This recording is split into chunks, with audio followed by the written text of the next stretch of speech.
Bom, eu quero fazer só uma reflexão com vocês,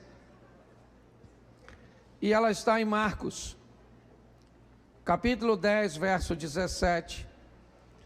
Eu quero refletir com vocês aqui. Vamos dar uma olhada nessa primeira tradução. Isso. E pondo-se a caminho, correu para ele um homem, o qual se ajoelhou diante dele e lhe perguntou: Bom mestre, que farei para herdar a vida eterna? E Jesus lhe disse: Por que me chamas bom? Ninguém há bom senão um, que é Deus. Tu sabes os mandamentos: não adulterarás, não matarás, não furtarás, não dirás falso testemunho, não defraudarás alguém, honra teu pai e a tua mãe. Ele, porém, respondendo, lhe disse: Mestre, tudo isso guardei desde a minha mocidade. E Jesus, olhando para ele, o amou e lhe disse: Falta-te uma coisa. Vai, vende tudo quanto tens, dá-o aos pobres, e terás um tesouro no céu. E vem e segue-me. Mas ele, contrariado com essa palavra, retirou-se triste, porque possuía muitas propriedades. Então Jesus, olhando ao redor, disse aos seus discípulos: Quão dificilmente entrarão no reino de Deus os que têm riquezas. E os discípulos se admiravam dessas suas palavras. Mas Jesus, tornando a falar, disse: Filhos, quão difícil é para os que confiam nas riquezas entrar no reino de Deus.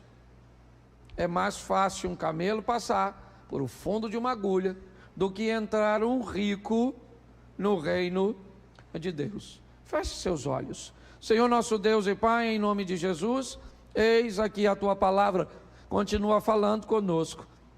Usa-me como um canal de bênção nesta hora, em nome de Jesus. Você pode dizer amém? Amém. Bom, essa história é uma história narrada em 3 evangelhos. Mateus, Marcos e Lucas narram a mesma história. Me parece que Mateus diz apenas que é um indivíduo. Lucas diz que esse indivíduo é jovem. Mas Marcos quer trazer uma responsabilidade. Então Marcos diz: um homem. Me parece que o propósito de Marcos é responsabilizar. Não interessa se ele é jovem ou não, se eu vou identificá-lo ou não. Marcos me parece que utiliza uma linguagem que tem por propósito trazer uma responsabilidade sobre as decisões. Enquanto Lucas me parece dizer que talvez este moço, por sua imaturidade e por ser jovem, ele ainda não tem muita habilidade para separar as coisas materiais das espirituais. Inclusive o Lucas, assim que termina o capítulo 18, dizendo da dificuldade de um rico entrar no reino dos céus, Lucas abre o capítulo 19, levando a mensagem de que Jesus entra na casa de um velho rico, chamado Zaqueu, e diz no final: hoje veio salvação a esta casa. Lembre que ele está discipulando seus discípulos. Então no capítulo 18 de Lucas, ele diz: olha como imaturos lidam com coisas materiais, são capazes de colocar essas coisas acima da alma, acima da salvação, acima de Deus. Mas olhe como o maduro é como se fosse o jovem rico e o velho rico. Então em momento nenhum Deus está proibindo as riquezas. Ele está apenas mostrando que o dinheiro é um excelente servo, porém é um péssimo senhor. Mas Marcos não tem essa tônica. Marcos traz uma responsabilidade, e ele vai citar algumas coisas muito importantes. Pondo-se de caminho, correu um homem, seja quem ele fosse. Ele é um homem, e isso o torna responsável por suas decisões. A primeira coisa que eu quero chamar a atenção hoje da igreja é que quanto mais rápido você se tornar responsável por suas decisões, quanto mais rápido você entender que todo ser humano emocionalmente saudável está procurando ser feliz. Aliás, o único ser vivo que busca felicidade é o ser humano. Todos os outros seres vivos se dão por satisfeitos ao terminar o dia e continuarem vivos, terem conseguido sobreviver a um ambiente predatório. O único ser vivo que terminar o dia vivo para ele não é suficiente é o ser humano, porque o ser humano é aquele que busca a felicidade. A felicidade é um salário, na verdade. Era aquilo que você recebe por suas decisões assertivas de médio e longo prazo. Felizes são aqueles que aprenderam a tomar decisões de médio a longo prazo, em áreas que ele sabe que são extremamente importantes de sua vida. Por quê? Porque ele sabe que vão receber o resultado de suas escolhas um pouco mais à frente. Então Marcos começa dizendo um homem, trazendo responsabilidade, uma mulher, ok? Alguém adulto, apto para lidar com as consequências daquilo que fez, daquilo que faz, de suas escolhas. É um homem para não botar a culpa em Satanás, é um homem para não botar a culpa no governo, é um homem para não botar a culpa nos outros. São pessoas altamente habilitadas a lidarem com suas escolhas. É assim que Marcos começa. Ele continua dizendo que este homem tem duas coisas. E correu para ele tem pressa. Ele está correndo para Jesus. O que ele quer? Eu já sei que ele é rico. Eu já sei que ele é alguém que não tem necessidades financeiras. Ele é alguém que está extremamente organizado com suas coisas, que tem muitas posses. Mas o que ele está, ou que pressa é essa que ele tem? O que ele está querendo? Que para ele precisa empregar uma velocidade para alcançar Jesus. Quando ele se aproxima correndo com suas emergências, me parece que a Bíblia está dizendo: não interessa o que você tem de material, se lhe faltar alguma coisa para sua alma, a emergência é a mesma. Ele tem pressa, não porque precisa de coisas materiais, mas tem alguma coisa que ele necessita. E o que o faz correr atrás de Jesus e se ajoelhar. Ele se prostra diante de Jesus com muita pressa. Por quê? Porque ele tem uma insegurança. Pastor, mas ele não tem dinheiro? Como é que alguém que tem dinheiro se sente inseguro? Como é que alguém está tão estabilizado materialmente, ele se sente inseguro? Porque todo ser vivo se sente inseguro, porque ele é vivo, mas está sempre bem pertinho da morte. Ninguém sabe o dia nem a hora. E é assim que funciona. Lembra quando Jesus utiliza essa figura de linguagem? Ainda hoje te pedirão a alma, e o que tu tens reservado?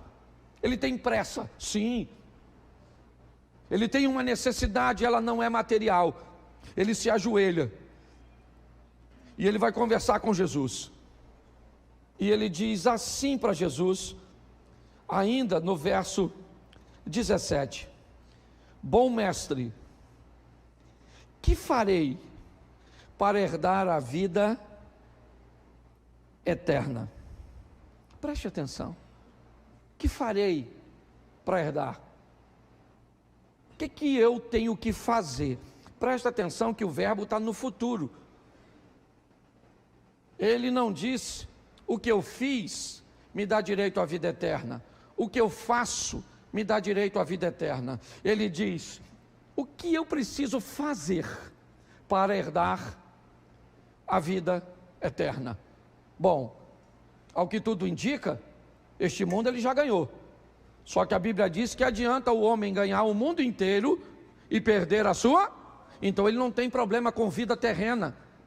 A vida dele é organizada. A vida dele está certinha. Ele é alguém próspero, segundo a sua medida. É importante nós olharmos isso. Ah, pastor, então ele está em pecado, por isso que ele está... Não, por favor. Não condicione sua riqueza ao pecado. Você vê que quando Jesus narra para ele os mandamentos, não há nenhum questionamento de Jesus, há uma afirmação. E os mandamentos dizem que este homem é alguém honesto, que cresceu, que enriqueceu e que prosperou de forma lícita. Que ele foi alguém capaz de ganhar o mundo.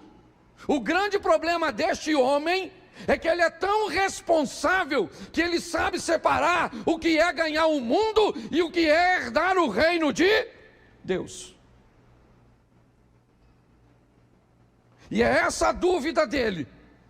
Seu dinheiro não lhe garante que ele vai herdar o reino dos céus. Esse é um assunto que para ele ainda está pendente. Suas contas estão pagas, suas coisas estão todas organizadas. Ele é alguém sério, honesto, mas tem um problema: ele não tem certeza de sua salvação. Então ele diz: bom mestre, que farei para herdar a vida? E aí Jesus pergunta: por que me chamas bom, cara? Por que é que você está me chamando de bom? Por que o elogio? Por que esse adjetivo sobre mim? Deixa eu te explicar uma coisa, homem. Bom só há um, que é Deus. Escute o que esse camarada está ouvindo de Jesus. Me parece que quando ele chama Jesus de bom, na verdade ele está falando mais de si mesmo do que de Jesus. Ele está querendo dizer: com o estilo de vida que eu levo, honrando pai e mãe, não defraudando ninguém, não adulterando, não matando, não roubando. Você vê que Jesus cita 6 mandamentos para ele, fica somente 4 de fora. E todos os 4, inevitavelmente, pelo menos 3 deles têm relações com questões materiais. Dividir o dinheiro com o próximo, amar o próximo como a ti mesmo, honrar a Deus, o que nós acabamos de fazer com dízimos e ofertas. Eu não vou falar disso, não vou me deter, mas eu preciso mostrar a vocês o que está acontecendo aqui. Jesus, quando diz para ele: eu não sou bom, bom só há um. Quando Jesus diz bom só há um, que é Deus, o que é que Jesus está dizendo para o garoto? Ou para o homem, ou para o rapaz, ou para o príncipe, seja qual for a tradução: você não é o que você pensa ser. Baixa a bola, querido, vai devagar. Jesus disse: bom só há um, que é isso. O que eu preciso fazer para herdar a vida eterna? O que eu tenho que fazer, Jesus? Me diga. O que eu tenho que fazer para ganhar dinheiro, para administrar bem minha vida, para viver uma vida organizada? Eu já sei. Eu não estou com problema nessa área. Meu problema é porque eu preciso saber o que eu tenho que fazer para herdar a vida eterna. Jesus então diz para ele algo aparentemente simples. E o texto diz assim: você conhece os mandamentos. Note que ele não pergunta. Ele poderia perguntar: você conhece os mandamentos? E o rapaz diria: lógico que eu conheço. Jesus não pergunta, Jesus afirma. Na afirmação de Jesus, ele está dizendo para o rapaz: eu sei quem você é. Eu conheço você. Eu conheço você como eu conheço Natanael. Eu conheço você como eu conheço Zaqueu.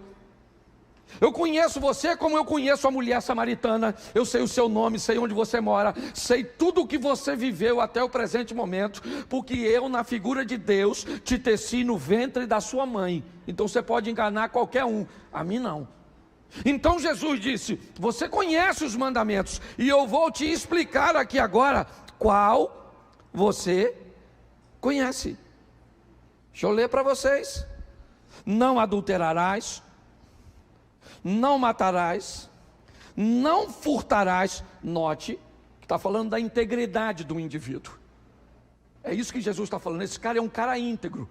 Ele não enriqueceu de forma ilícita, roubando nem lesando ninguém. Vou mudar agora. Olha a moral do cara, certo?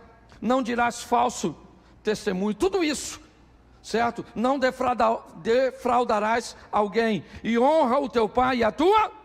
Olha o que ele disse logo em seguida para Jesus: mestre, tudo isso eu tenho guardado desde a minha... Opa, aí está o problema. É exatamente aí que está o problema. Quando ele diz, eu tenho feito tudo isso desde a minha mocidade, ele está dizendo para Jesus: eu fui ensinado a fazer isso, eu fui ensinado a acreditar nisso, eu fui ensinado a viver dessa forma, de onde eu vim. Faz muito tempo que eu acredito que o modelo do relacionamento para com Deus é esse. Faz muito tempo que eu acredito, certo, que as coisas funcionam dessa forma. Não é de hoje. Eu estou na igreja há muito tempo. Eu já passei por igrejas tradicionais, igrejas pentecostais. Eu já passei por igrejas neopentecostais, por comunidades. O que esse camarada está dizendo, eu tenho uma história, e nessa história, é isso que ele diz, desde a minha mocidade, já faz tempo, certo? Que eu acredito desta maneira, que eu vivo desta maneira. Nós temos quebrado muitos paradigmas aqui na área do ensino, mostrando às pessoas que o evangelho é um evangelho de libertação e não de escravidão, que a proposta de Cristo é nos fazer feliz, é nos devolver para casa depois de um culto melhores do que entramos. É fazer sempre que consigamos a olhar para nós mesmos, porque enquanto você conseguir ver a vida do próximo, eu vou falar uma coisa para você, que eu tenho lutado, sabe por quê? Porque eu vivo no meio de gente que olha para a vida dos outros, e aí eu também fico olhando para a vida dos outros. O profeta Isaías disse isso: eu sou um homem de lábios impuros, sabe por quê? Porque eu estou andando com gente de impuros lábios. Aí eu encontrei com Deus, e quando eu encontrei com Deus, eu vi a falha de quem? A minha. Porque na presença de Deus, você não vê o problema do vizinho, você não vê o problema do cônjuge, você não vê o defeito do filho, do pastor, do membro da igreja. Enquanto nós enxergarmos o defeito do outro, a queda do outro, nós podemos estar na presença de qualquer um, menos na de Deus. Porque na presença de Deus você não tem tempo de olhar a vida do outro, você só consegue olhar para você mesmo. Essa é a grande verdade. Jesus está dando uma grande lição. Por quê? Porque ele está conseguindo agora olhar para si mesmo. E qual é o problema? É que ele aprendeu desde pequeno, e agora ele encontra com Jesus trazendo algo que vai de encontro ao que ele aprendeu desde pequeno. Então ele está com muita dificuldade. Para esse camarada aceitar o que Jesus está dizendo, ele vai ter que quebrar um paradigma, ele vai ter que romper com valores, com princípios que ele recebeu, com matrizes que, por mais bem intencionadas que elas foram, elas ensinaram as pessoas de forma errada. Esse dia a gente estava brincando aqui com a questão do jejum. Desde que eu era novo, que me falaram que quando nós estamos fazendo jejum, nós não podemos falar com ninguém. Eu acreditei nisso. Eu não sei se você acreditou, eu vou falar de mim. Mas eu acreditei, eu já brinquei aqui, eu acreditei que rato virava morcego, eu acreditei que manga com leite matava, eu acreditei que espelho, quando trovejava, se não cobrisse, que o saci piava na moita, que tinha uma mula que não tinha cabeça, mas que pegava nós, o velho do saco e outras coisas mais. E eu não tenho vergonha de dizer isso não. Certo? Agora, quando eu vejo Jesus ir para o deserto, jejuar 40 dias, e foi sozinho, e o pessoal escreve que ele jejuou, eu descubro que Jesus contou. Aí você pode dizer, mas pastor, contou depois que jejuou. Mas deixa eu falar uma coisa para você. Tem muitas coisas que nós aprendemos que a gente precisa rever nossos valores. Quando esse rapaz tem que se encontrar com tudo aquilo que ele aprendeu desde a mocidade, fica tão difícil para ele, quando ele diz, tudo isso tem guardado desde a minha mocidade. O verso 21, coloca para mim, por favor. E olhando para ele,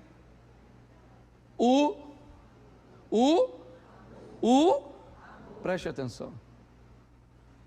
Assim que ele diz que faz tudo aquilo desde sua mocidade, o texto diz, Jesus olha e o ama, porque está entendendo por que para ele é tão difícil romper. Por que para ele é tão difícil se encaixar? Por isso eu não acredito a via de regra de mudanças instantâneas. Para mim as mudanças mais seguras são aquelas gradativas, cujo qual todos os dias nós vamos avançando um pouquinho para nos tornarmos melhor. Por isso que todas as vezes que eu vejo um santarrão citando e trazendo à tona o erro de outras pessoas, o que me parece é que ele está criando um ambiente, certo? Onde ele está tentando encobrir suas próprias mazelas, seus próprios defeitos. Jesus olha para ele e o ama, por quê? Porque vê que há um confronto, porque esse cara é um cara bom, sim, talvez não na conotação cujo qual ele achava que pela maneira que ele administrava a sua vida, isso já seria suficiente para ele entrar no reino dos céus, mas quando você vê, ele é bom com grana, ele é bom com coisas materiais, ele é honesto. Jesus afirma, dizendo para ele, eu sei que você conhece e não rouba, eu sei que você conhece e não adultera, eu sei que você conhece e não mata, eu sei que você conhece e não cobiça as coisas dos outros, eu conheço você, eu sei quem você é, mas quando você está se deparando com algo novo, que precisa romper com alguma coisa do passado, e aí eu poderia usar isso para aplicar em diversas áreas da vida, está aqui, gente que é especialista na área, quantas pessoas, certo, que ainda se sentem aprisionadas, por questões lá de trás, porque não conseguiram se libertar da culpa de algo que fizeram, da dor de algo que aconteceu lá atrás. Jesus olha para ele e o ama, é como se estivesse olhando e dizendo, eu estou entendendo, mas só que você precisa vencer isso, você vai precisar vencer, você vai precisar romper com isso. Eu estou entendendo, eu sei que é difícil para você, muitas vezes, enfrentar uma estrutura que você foi ensinado desde pequenininho, no ambiente do espiritismo, do catolicismo, e de tanta, e eu não estou dizendo que nós estamos certos, não é isso, eu só estou usando a Bíblia como base, é só isso, e respeitando todas as religiões. Eu sei que você, para se tornar um bom marido, você vai ter que ter um encontro, sabe, com o comportamento do seu pai, e aquilo que você viu ele fazer. E hoje, quando os pastores utilizam a Bíblia para pregar na igreja, o que acontece nesse momento é que entra em conflito aquilo que você viu, aquilo que você aprendeu, aquilo que você viveu, com um novo ensinamento. Então é difícil você se tornar gentil, é difícil você se tornar um cavalheiro, é difícil você se tornar uma dama, é difícil dizer para você, cuidado com o seu decote, cuidado com a saia curta, cuidado com esse ambiente cujo qual você pode se distanciar. Mas quando nós falamos isso, boa parte das pessoas não conseguem, porque entra em choque. É desde a mocidade, desde pequena, que ela viu pessoas se vestirem desse jeito, falarem desse jeito, administrarem dinheiro desse jeito, ter sua vida espiritual desse jeito. E de repente aparece alguém como Jesus, trazendo algo novo que entra em choque. Então Jesus olha para o garoto, que talvez eu e você colocaríamos defeito, e o ama. Olhando para ele, o amou e lhe disse: preste atenção, Jesus o amou, sim ou não, mas não baixou a régua para ele entrar no seu reino. Você está entendendo? Ele ama, mas não baixa a régua.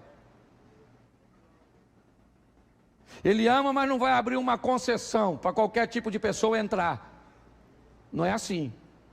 Ele o amou e lhe disse: falta-te uma coisa.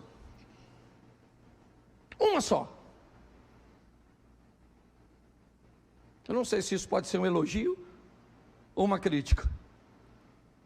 Mas se eu encontrasse Jesus e ele falasse comigo: Cláudio, só te falta uma coisa, eu ia falar: caramba, pô, estou bonito na foto. Uma coisa só. Falta-te uma coisinha. Uma coisa. Pô, só por uma coisa. O que ele disse agora? O que ele disse? O que ele disse? Vai. Porque todo mundo que encontrou com ele, depois que encontrou, foi. Vá e não peques mais. Vá e mostre a seus familiares quão grandes coisas fez o Senhor por ti e como teve misericórdia. Quer ir para o Velho Testamento? Vamos lá. Vai, certo? Pega o azeite, vende, paga a tua dívida, certo? E vive do resto. Vá, vai, vá. Porque depois que você encontrou com ele, você tem que ir. João capítulo 8, a mulher adúltera: vai e não peques, mas vai, a tua fé te salvou. Sempre vai, vai. Porque o encontro com Jesus é um encontro para nos enviar e não para nos reter. Por isso ele diz para o rapaz: falta-te uma coisa. Vai. Mas antes de você ir, eu vou falar o que te falta. Falta o quê? Vende tudo que tu dá aos, terás um tesouro no. Vem e preste atenção. Olha o que Jesus disse: falta-te uma coisa. Pega tudo que você tem, vende. Sim ou não? Faz o que com o que você tem? Dá pus e fica pobre. Vá, pega tudo que tu tem, fica pobre, dá o dinheiro aos. Ô, gente, deixa eu falar uma coisa para vocês. Há um tempo atrás eu estava vendo uma pesquisa e ela dizia o seguinte: o sucesso só gosta de viver num ambiente confortável. Sucesso não gosta de ambiente estável. Sucesso não gosta de pessoas desequilibradas. Algumas pessoas podem dar sorte, e a sorte pode trazer para ela o sucesso. Mas se elas não estiverem preparadas para terem um sucesso, é só uma questão de tempo até o sucesso irem e levar consigo a sorte que teve no passado. Alguns dizem, eu não sou especialista no assunto, mas se hoje todo o dinheiro que gira no mundo fosse repartido igualmente pelas pessoas na terra, em 10 anos eles estariam de volta nos mesmos bolsos. Preste atenção nisso. Jesus não está mandando ele vender nada. Aliás, essa é a visão de Lucas. Por isso que Lucas conta a história de Zaqueu logo depois de contar a história do garoto. Porque os discípulos, assim que está terminando, dizem para Jesus: nossa, mas é impossível ser salvo então. E Jesus disse: mas é exatamente isso. Porque o que é impossível aos homens é possível para Deus. Jesus está mostrando para aquele rapaz, nesse momento, algo muito precioso. Quando Jesus diz: reveja seus valores materiais, só te falta uma coisa, só uma.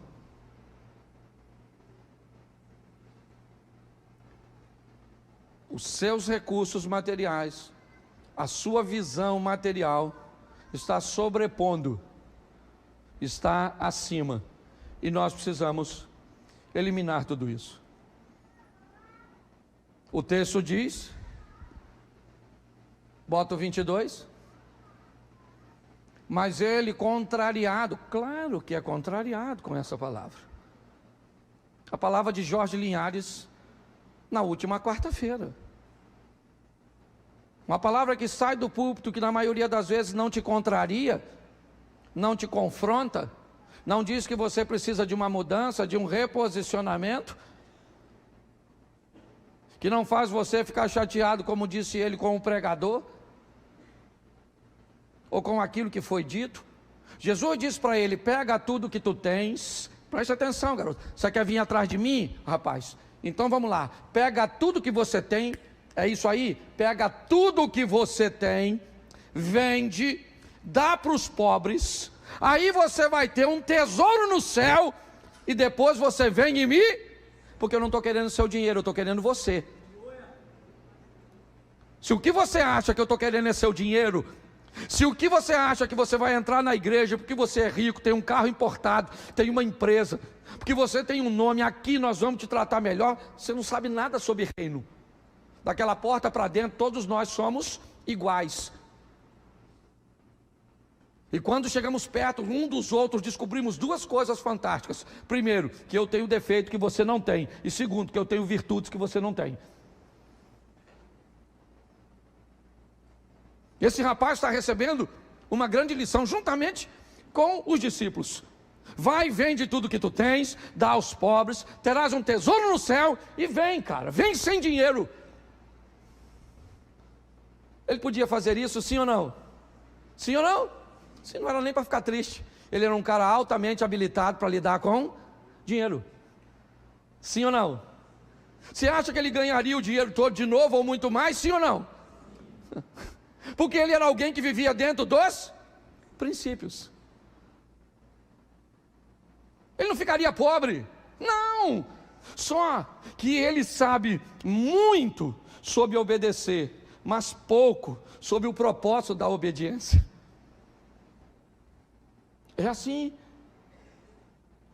Ele vira as costas e vai embora. E Jesus diz para ele: ô rapaz, ei, chega aí. Mas não, cara. Peraí, não vende tudo não.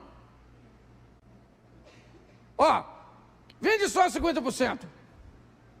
Fica com os outros 50%. Mas me segue. Entendeu? Sai da igreja não. Vem comigo. Jesus falou isso? Sim ou não? Porque senão ele baixava a régua. Ele disse: olha, o protocolo é esse, o estilo de vida é esse, e se tu quiser, eu estou aqui. Se tu não quiser, querido, beleza. O garoto quis, sim ou não? Ou o homem quis, sim ou não? Foi para o inferno? Sim ou não? Foi ou não foi? Não, foi não. Ele não foi porque não morreu. Quem garante que esse garoto não foi e pensou? Aí logo em seguida descobriu que Jesus foi na casa do Zaqueu. Falou: olha lá, rapaz, o rico entrando e eu lascado de fora. E nossa, para mim ele mandou dar tudo. O Zaqueu foi só 50% que deu, Jesus nem mandou, ele deu porque quis. Preste atenção nisso. Eu tenho falado muito sobre o modelo de relacionamento para com Deus. Eu não sei o que Deus quer de você. Eu só tenho certeza de que o que Ele quer de você não é a mesma coisa que Ele quer de mim. Isso eu tenho certeza. O que Ele tem para mim não é a mesma coisa que Ele tem para você. O que Ele pode fazer na minha vida, Ele pode fazer na sua, mas não vai fazer.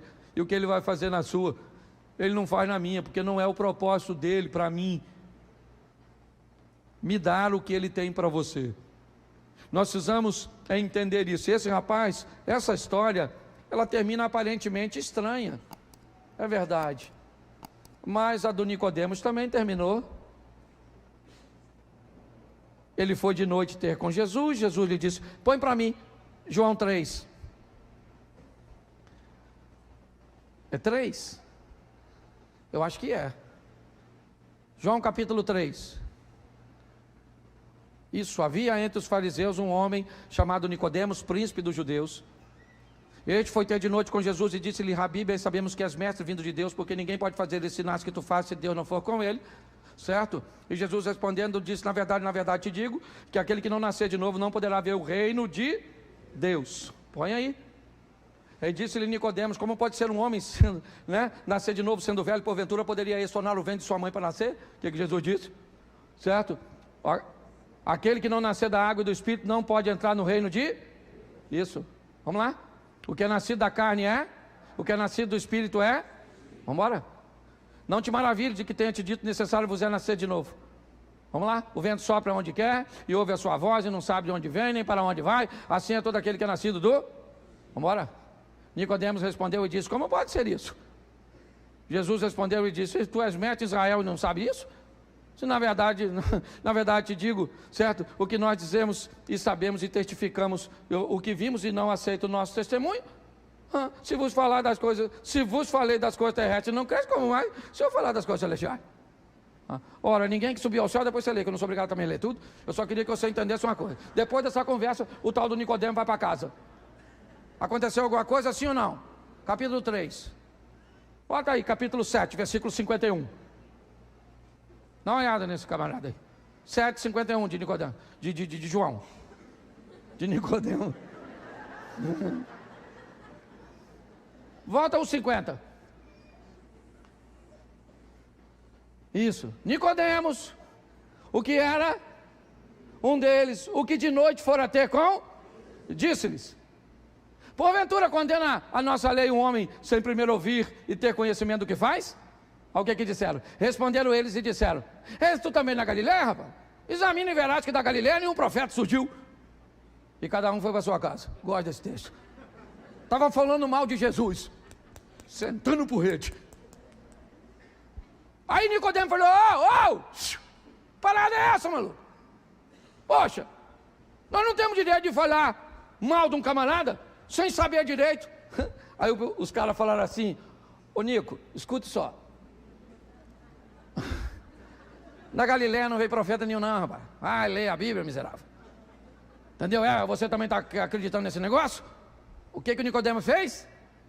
Foi para casa, falou nada. Sim ou não? Capítulo 19, versículo 38, 39, 40. Dá uma olhada no Nico agora. Depois disso, José de Arimateia, que era discípulo de Jesus, mas eu gosto dessa expressão, discípulo oculto. Conhece alguns? Assim, ó. Aquela turma que é discípulo, mano. Disse, não. Você é crente? Como é que você descobriu, meu Deus? Não fala para ninguém, não. Um discípulo oculto. Sei lá. Mas ele era oculto por quê? Por medo do... Isso, o Zé de Arimateia. Discípulo oculto. Discípulo. Isso. Olha só. Rogou a Pilatos que lhe permitisse tirar o corpo de Jesus. Pilatos não permitiu. Então tirou o corpo de... versículo, foi também Nicodemos, aquele que anteriormente se dirigia de noite. Presta atenção, reunião de medrosos, Nico com Zé. Lembra o profeta Isaías? Sou um homem de lábios impuros, porque habito no meio de um povo de puros. Sou um discípulo oculto, porque ando com discípulo oculto.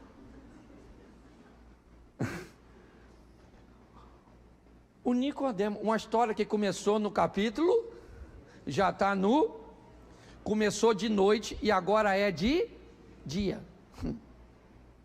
Olha só, foi também Nicodemos, aquele que anteriormente se dirigia de noite levando quase 100 libras de um composto de mirras e, vamos lá, verso 40, tomaram, pois, o corpo envolveram lençóis com especiarias, como os judeus costumam fazer, certo? Na separação para o sepulcro.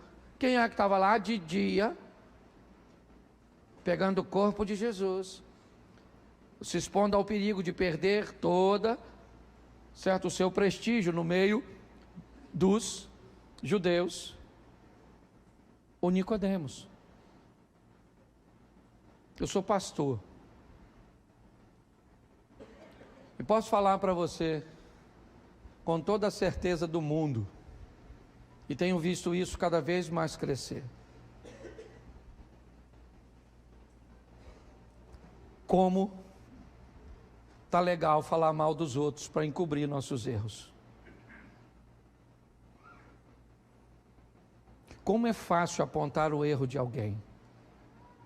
Como é fácil olhar para aquele que está fazendo e dizer, nossa, ele é desqualificado. Como pastor, eu aprendi uma coisa: quer conhecer a pessoa? Tire ela da cadeira e bota aqui em cima. Você tem quantos anos de ministério, irmão? 42. Então você sabe o que eu estou falando.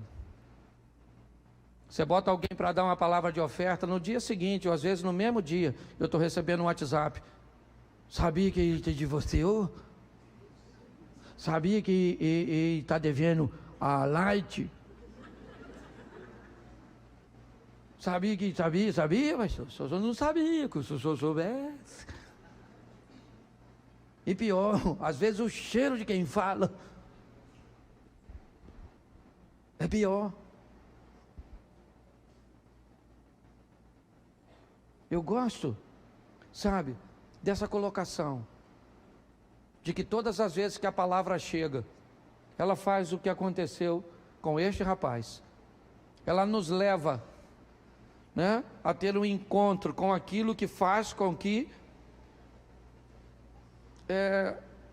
estabeleçamos o comportamento com o propósito de nos transformar, de nos mudar. Nós tínhamos uma frase no começo que a igreja começou, no início da igreja, que eu mantinha ela colocada. E esses dias alguém me cobrou a falta dela. E ela dizia assim: aqui não toleramos o nosso pecado, porque toleraríamos ao seu. E de um tempo para cá, eu tirei essa frase aqui. Sabe por quê, Eliezer? Senão eu tinha que sair da igreja. Que parecia que ela estava escondendo, e eu também tenho pecado. Não vou falar, mas tenho. E tu também tem. Não fica olhando para mim com essa cara de quem não tem. Se você tem escondido no obscuro, se você estivesse lá com a pedrinha na mão, com aquela mulher, e Jesus falasse: atira a primeira pedra, quem aqui atiraria? Levanta a mão. Aí, só uma garotinha lá. E ela tacaria mesmo. Essa garotinha gosta de tacar pedra, Então, olha só, nós estamos numa proposta de oportunidade. Agora Jesus não vai descer a régua, entendeu? Sem santificação, ninguém lute com todas as forças para melhorar. O resquício que sobrar vai para o perdão. Entendeu? Aí você fazia fofoca assim quase todo dia. Nossa! Agora você faz fofoca uma vez por semana.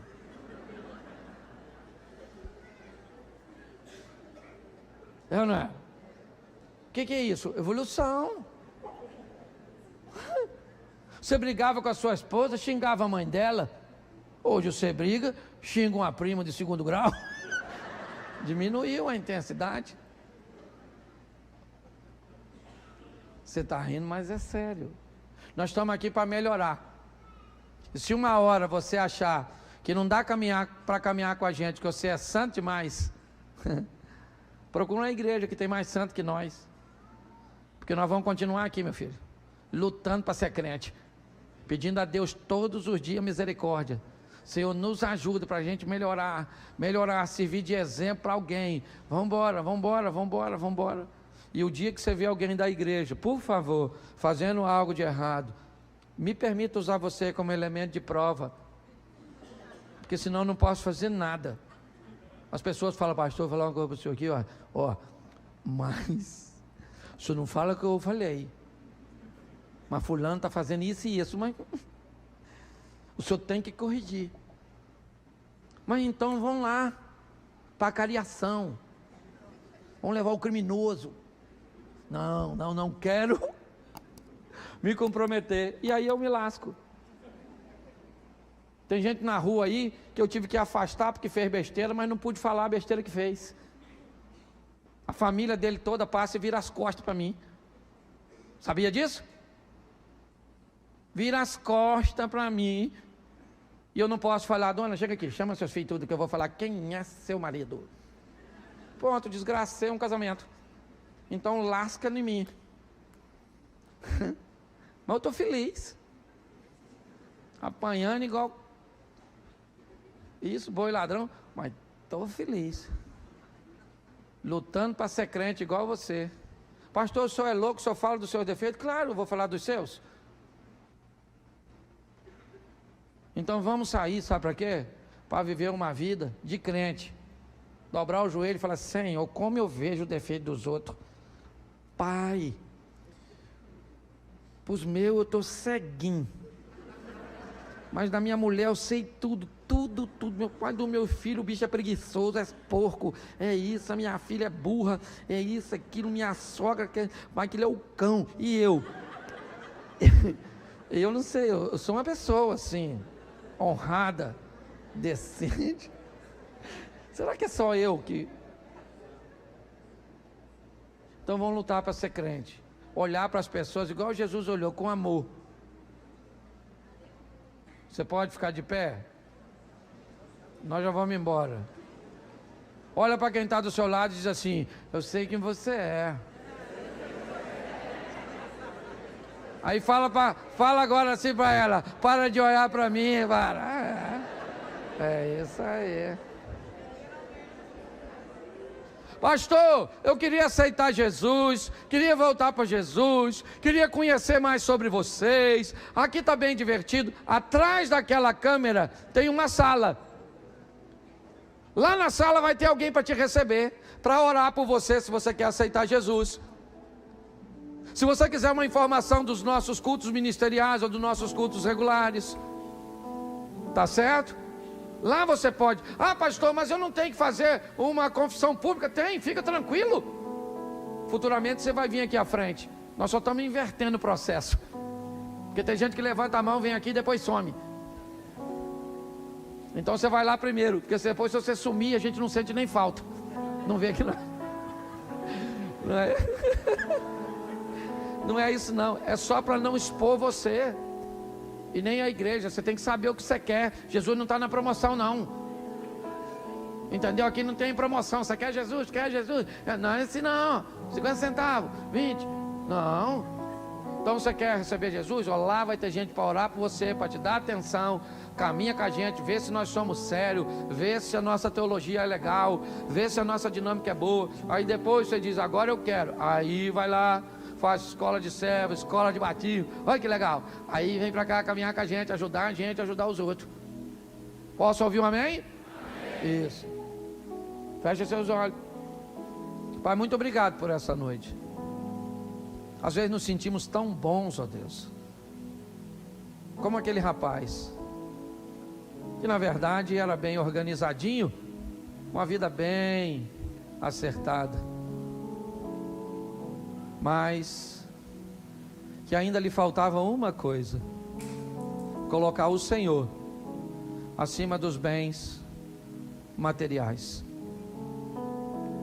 Em nome de Jesus, ó Deus, que a tua graça, o favor cujo qual nós não merecemos, nos acompanhe todos os dias. Que a conscientização do teu Espírito Santo, que é aquele que convence do pecado, da justiça e do juízo, nos ajude a melhorarmos todos os dias. Ninguém aqui vai se tornar santo até que receba do Senhor um novo corpo, um novo nome. Mas enquanto isso, nós vamos entrar no processo de santificação, sem a qual ninguém encontrará contigo. E vamos lutar com todas as nossas forças, para que, conhecendo a nós mesmos, não fiquemos em falta e nem presos em lugar nenhum, para não ficarmos para trás. Leva-nos aos nossos lares, ó Deus. Abençoa a cada família, a cada casamento. Abra portas na terra, janela nos céus. Que possamos olhar para as pessoas com o olhar que o Senhor olhou para aquele homem, para aquele rapaz, para aquele príncipe, com amor. Entendendo que quando pessoas são confrontadas com suas matrizes, a mudança, ela é extremamente desafiadora. Mas que possamos vencer, ó Deus, para alcançarmos a estatura de varão perfeito. Continua conosco, leva-nos aos nossos lares, guardado por tuas mãos poderosas. Que o grande amor de Deus, nosso Pai, a graça de nosso Senhor e Salvador Jesus Cristo e as doces consolações do Santo Espírito de Deus, seja para com todo o povo do Senhor, e todos digam: amém.